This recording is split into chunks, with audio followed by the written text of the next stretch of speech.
is landing in Victoria and your luggage didn't. Fear is wondering, what am I going to wear in front of all these wonderful people? I can't wear the same thing I wore yesterday. Fear is being able to work my way through that and turning that into something more positive. So I could choose to let that fear overcome who I was as a person. Or I could say, you know, it's not really what I'm wearing today, but it's the message that I have to give, that I have to share with those that are here in this room. I'm going to challenge you. I want you to take what I just talked about from the aspect of fear, and I want you to think about stress.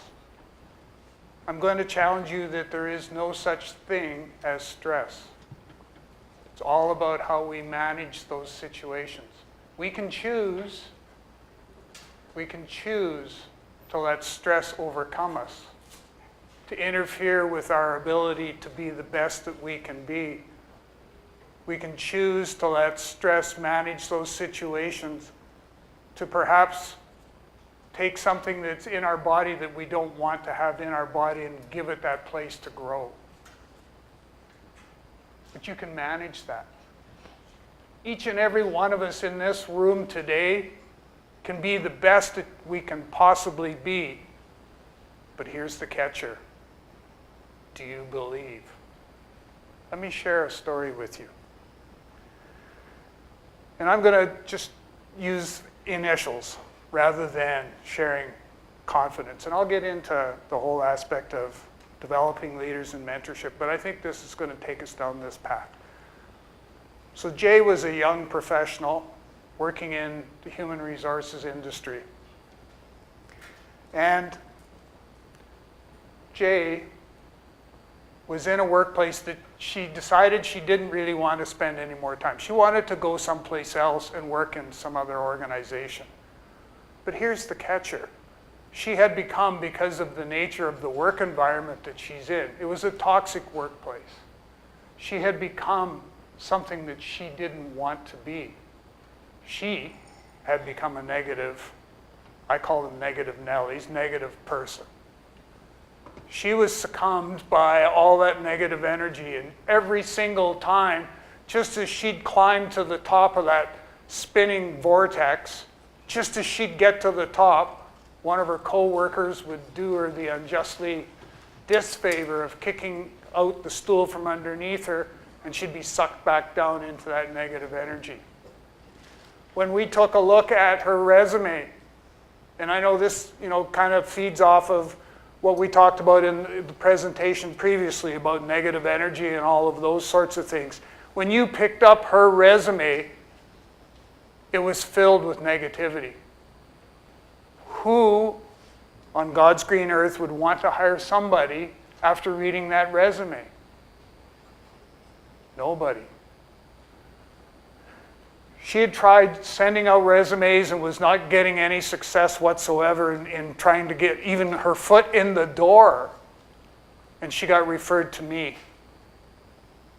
So we set up a time to have that conversation.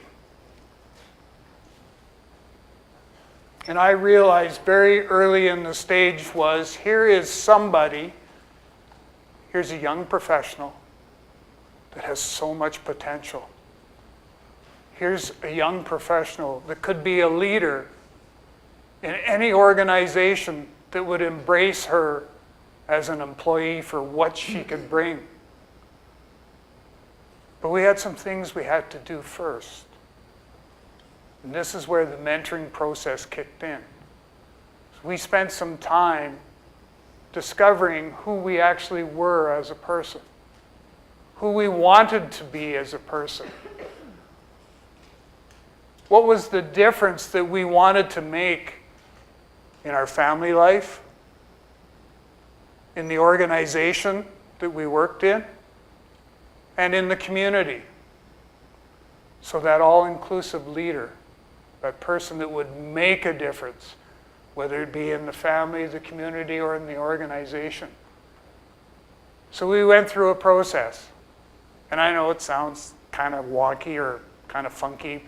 Maybe not funky is probably not the right word, but we used yellow Post-it notes. Positive affirmations. I am a good person. I can make a difference. And she put those on the mirror in the bathroom. And every single morning when she got up and got ready for work, she went through those positive affirmations. What a difference. What a difference it went. What a difference it made. Here was an individual that didn't believe in who they were, and now we were starting to turn that around.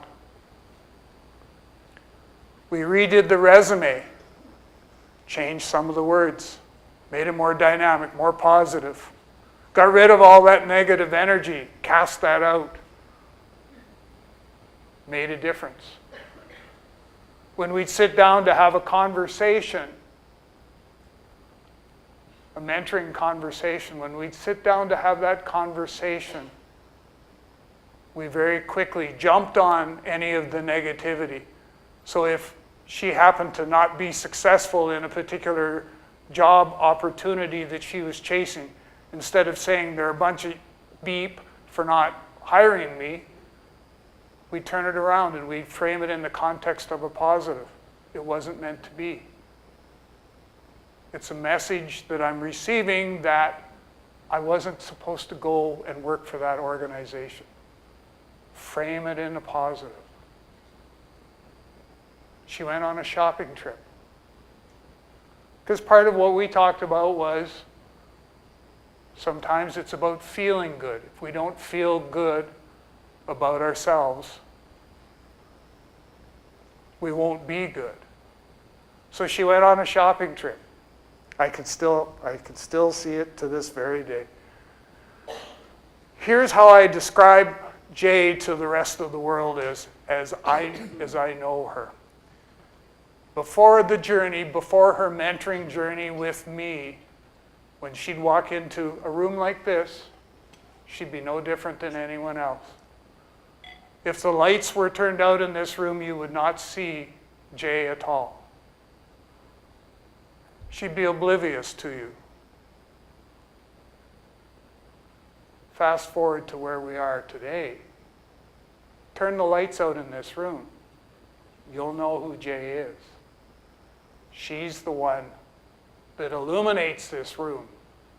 She's the shining person with the positive energy aura around her. She's the one that's going to make a difference. And she got a job. They created, because they liked the message that they heard, they created not a permanent full-time, but an opportunity for her to get her foot in the door. Within 6 months of her being in the workplace and telling people that came to her desk and started to talk negative, just a minute now, you just go away. You come back and talk to me when you can talk positive. They actually created a full-time permanent position for Jay. And today when her and I have that conversation, she attributes a large part of that to that mentoring process, to helping her discover her leadership capabilities. Can you imagine her as a leader now in that organization, the advocate for positive energy in the workplace? It's huge. So I want to talk to you just a little bit about mentoring. Excuse me. So typically mentoring is viewed from a couple aspects. It's viewed from the professional development part, and then a little bit from actually quite a bit from the personal development side. So how many of us in the room today have got mentors? Number one. Okay, how many of you are mentors? Great. The mentoring relationship that you had, how many of you in the room today, is it for career development purposes? The majority. How many of you is it for personal development? Okay, good. So I'm going to just throw something out here that I want you to think about. So typically, a large part of the mentoring process, a large part of it, has typically been focused on professional development. I'm going to challenge you based on the work that I've been doing, and I'm going to suggest to you that the professional development is an outcome. That we need to focus more on the personal development. A large part of what I think the message is going to be that you're going to hear that we've already started this morning, and it's going to carry on through the day. If we don't understand who this person is here, it's going to act as as a barrier and an obstacle to us being able to move forward. And sometimes that can be a significant barrier and obstacle. And I'll share with you a true story, and I want to put it towards the tail end because I have a tendency to get just a little emotional when I tell this story. So I'm going to save it to the end because we don't want to get me off track beforehand. But I'm going to share one right now that I think is relevant. It really speaks to a couple things. And it ties into the hashtag #MeToo and now the hashtag Leaned In movement that Sheryl Sandberg's got going. So, and I got to come up with, perfect, M. We're going to go with M. So M is a young professional. There's some cultural differences. She's from originally from another country and has now immigrated here to Canada. And she's obviously trying to get a job. And for whatever the reason, in this one particular situation, the hiring manager has felt that it was in his best interest to suggest to her that he could offer her a place to stay, and that he has a nice hot tub and a great view out the back window and all those sorts of things. And what a wonderful place for her to come and live while she worked with him in the office. Does anyone other than me in this room see something wrong with that?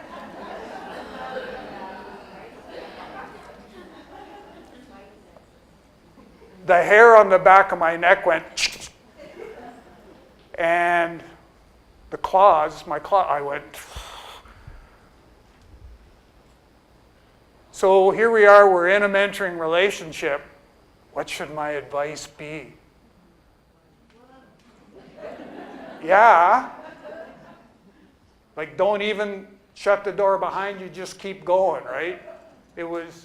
I went, oh my gosh, I can't believe that that's still there. And so then we do some more exploring, and I find out that she's experienced that before. And I'm going, if this isn't a place for hashtag #MeToo, I don't know what is.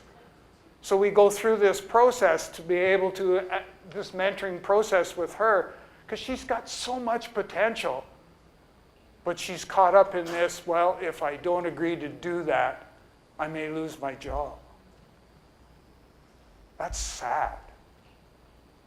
That's really sad. She has so much potential. She could be one of our future leaders tomorrow. She has so much potential. And yet it gets caught up in all this negativity, this negative energy. A lot of times when I give these presentations, I have people that come up to me after and say, oh my gosh, it was like you picked me up and dropped me right into the middle of what was going on. And then we kind of take a step back and, is this what we've evolved to? We kind of wonder. And so through the gift of mentoring, through the power of mentoring, we can make those changes. We can make a difference in the world. we can create those leaders, leaders that are leaders in our family, leaders in the community, and leaders in the workplace. I want to share the story of C.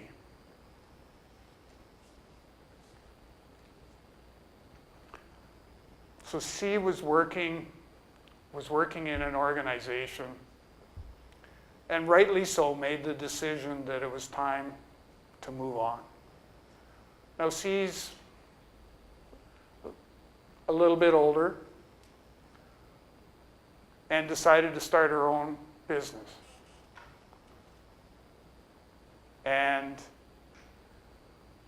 I had done some work with her while she was in this organization.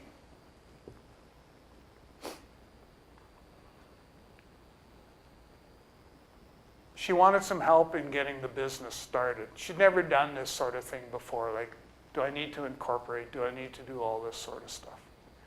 So we had a first meeting. And in the first meeting, I asked the question that we're going to have to put a marketing strategy together in order to help promote your business. Do you believe in the service that you're going to offer to people? No, I don't. Thank you for being honest. But why not? So I'm going to make a very, very long story short. Because we spent 4 to 5 months dealing with the personal growth challenges. As a young, very young child, C got to be exposed to physical and mental abuse. C got to be exposed to sexual abuse, actually incest, if you want to know. She had no identity as a human being. She did not believe in who she was as a person, that she didn't deserve anything better than what she had had.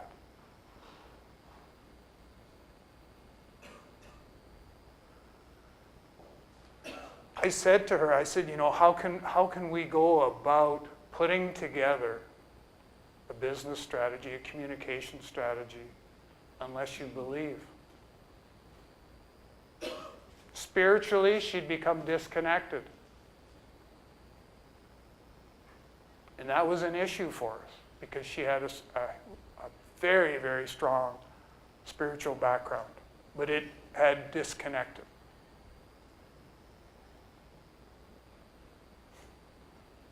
So we went through a journey, and I don't want to create the impression here that mentoring is the answer to everything, but we had to plug in some very professional help, some counselors and psychiatrists, psychologists, and all of those things that could help her work through some of those things. But here's the interesting part.